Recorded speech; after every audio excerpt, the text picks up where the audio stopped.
I just think people are longing for something that's real with a capital R, for something that's good and right, for something that matters. I mean, really matters. Don't we want at least an hour or two in our week when we come aside and we see the one who's real and right and altogether good, where we gaze on the one whose greatness and glory puts all the pettiness into perspective?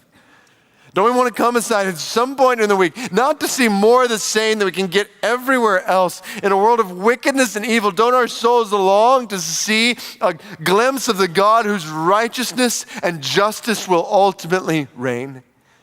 In a world where people inevitably let us down, don't we long to see the God whose love will never let us go? In a world of turmoil and uncertainty everywhere, don't we long to see the God whose sovereign hand is always sure? In a world where we are so tempted, every one of us, to run every day after temporary pleasures, don't we need to see the eternal treasure that's found in a God whose pleasures will never, ever, ever fade?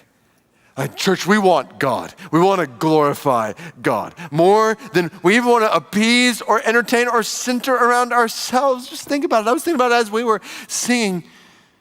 We live in a world where every day, everything is shouting to us, self is God, self is God, self is God. It's what shout. Just every day we're inundated. Everything around us permeated. People spending billions of dollars to focus our lives on ourselves.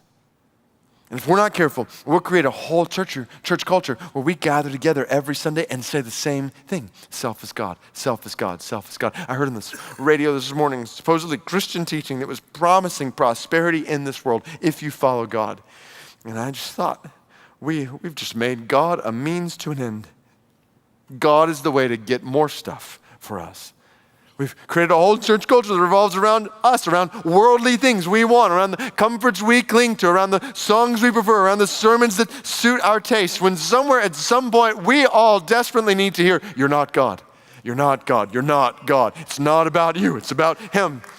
And follow this. And to see satisfaction is not found in centering around ourselves. To realize that's what the world tells us is not true. We need to realize the deepest satisfaction of our soul is found in centering on God. That vision for God is what brings satisfaction to our soul. So God is not a means to an end. God is the end.